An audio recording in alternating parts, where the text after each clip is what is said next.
Hey, welcome again to Planner Project. My name is Darryl. Thanks for joining me.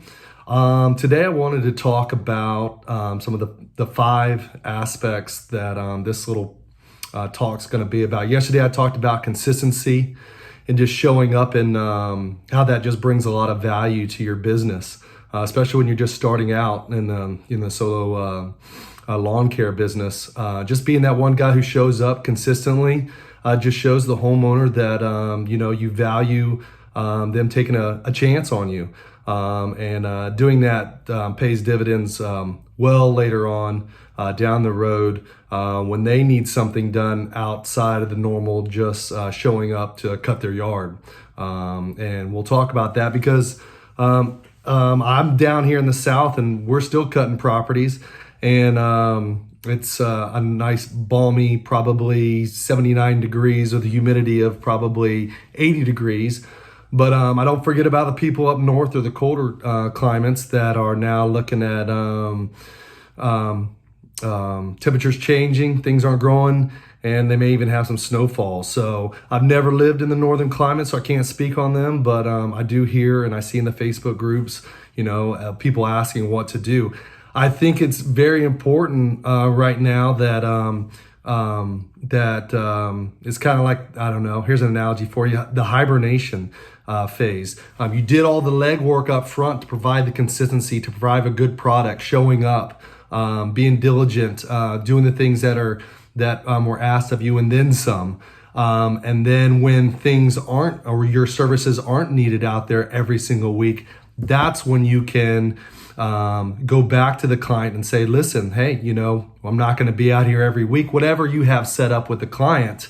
But these are some of the services that I can offer you during these cooler months. So don't think that just because you're not going to be, say, cutting their yard every single week, that there's not other services that you can provide. I'm just throwing it out there, but I know snow blowing, cleaning off sidewalks and stuff may not be the ideal thing to be doing, but it is a service and people pay you, for those services. So just starting there, you've got to be, and again, in the northern states, you've got to be able to pivot and you got to be creative. But what you have in your back pocket is that you showed up. You're trustworthy. They know they can count on you. You deliver a good product.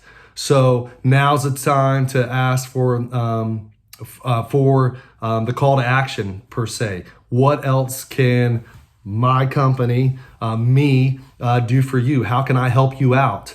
And but you gotta be able to ask. And the only way you can ask and bank on the fact that they're going to give you something to do that they're going to pay you for is because in those prior 6 months when you were there every single week doing a phenomenal job of what was originally tasked to you, you're the guy. They're not going to go outside of that. Oh, this is Darryl. He was here every single week. He did a phenomenal job. Matter of fact, I referred him out to two of my neighbors. Man, I could use some caulking done here. I could use some painting work, some pressure wash. He does do snow removal. I could do that.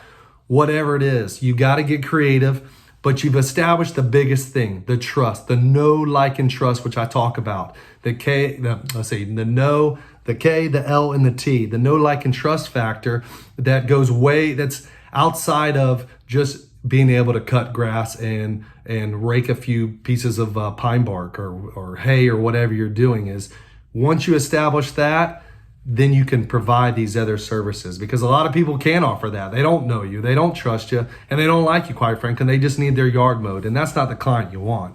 You want somebody that when you're out at dinner time with your family and they see you across the restaurant and you can give a good wave. I never want to take my family out and have to, oh goodness, there's the Johnsons. Man, I kind of skipped out on their yard this week and left more initials than I did, edging their curbing or something. You want to know that when you leave someone's property, that you leave it better than what it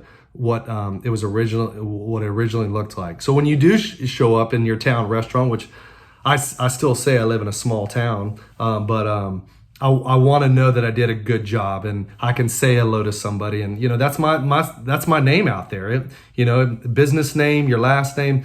For me personally, it takes on more than that. And it's just a good character thing. So I don't want to get on tangent on that, but once you establish that with your clients, that know, like, and trust factor, they're going to call you back. But you got to be able to ask for it too. You got to be able to say, is there anything else I can help you out with? Okay, not today. That's great. Just keep me in mind. Do you know of anything? Ask though, ask. And again, I'll talk about this, is be able to talk with your clients.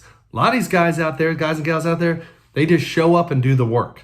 Okay, you can't just show up and do the work. You got to know these people. You got to be in communication with these people. They got to know that they can reach out to you and you can reach out to them for anything. You know, you are the professional, and until you look at yourself as the professional, then you're not going to. And again, that's value in itself. No, you don't check that box of I mow your yard every week, I blow every week, I edge every week. No, you add value to that property.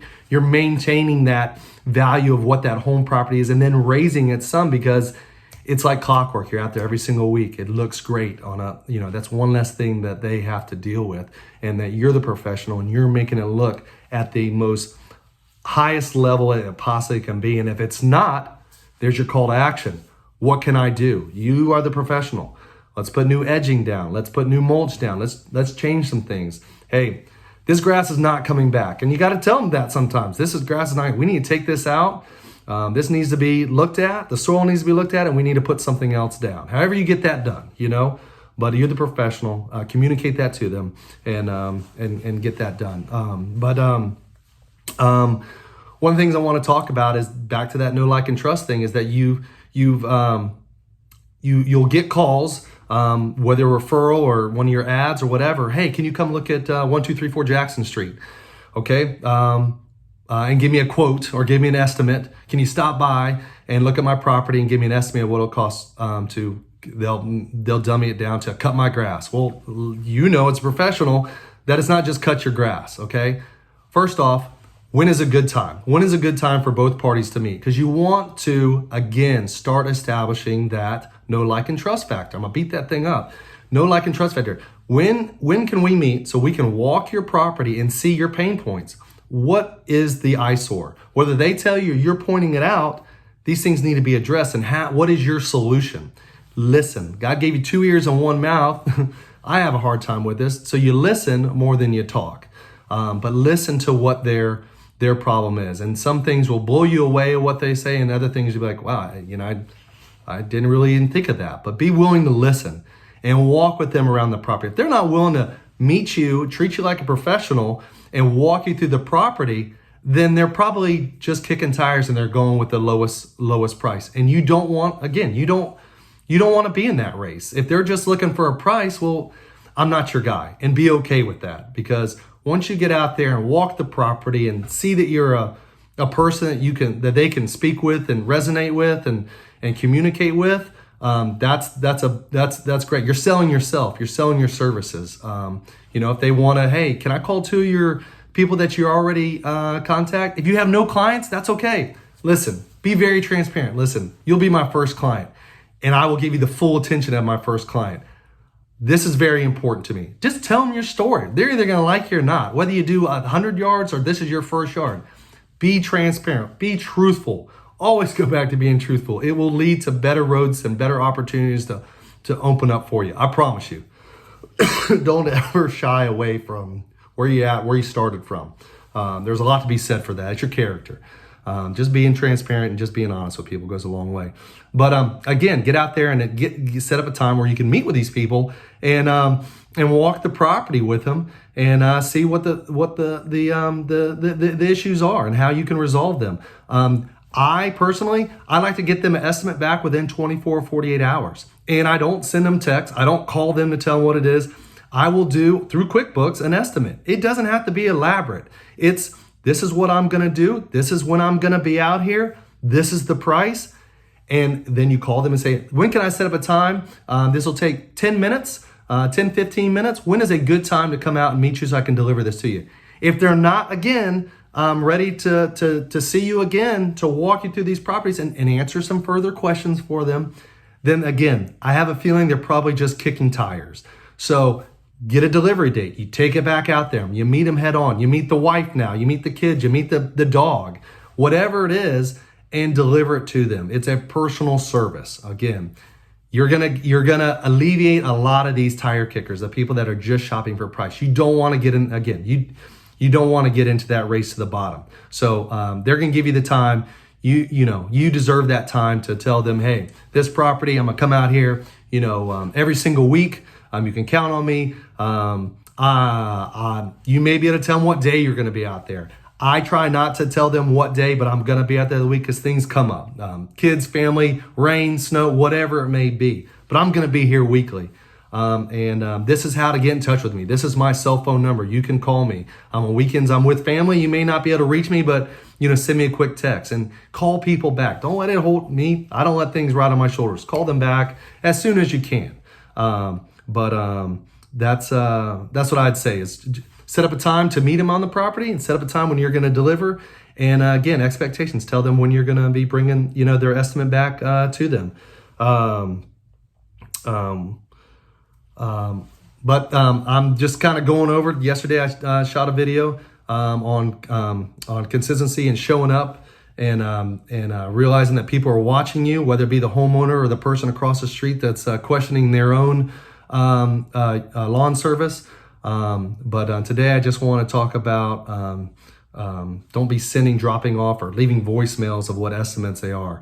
Get to know not only the client knowing you, but you're knowing the client and what the expectations, and then you get some FaceTime with these people. But again, I hope this offered some value to you. I'm very open to hearing in the comments. I love subscribers. You know the deal. Like, subscribe, comment. I'll get back with you. I also, along with these 5 steps that I'm going through daily, is I kind of go into them. It's just kind of a free guide you can download down below in the below this screen that you're looking at. Just click on it. There's a finger point to it. It says to your first 25 clients. So if you're looking to start off, you get your first 25 clients. There's a good little rundown of how I did it, and I know it works. But if you have any questions, get in touch with me. Again, thanks for your time. I really appreciate it, and hope this helps. Have a great day.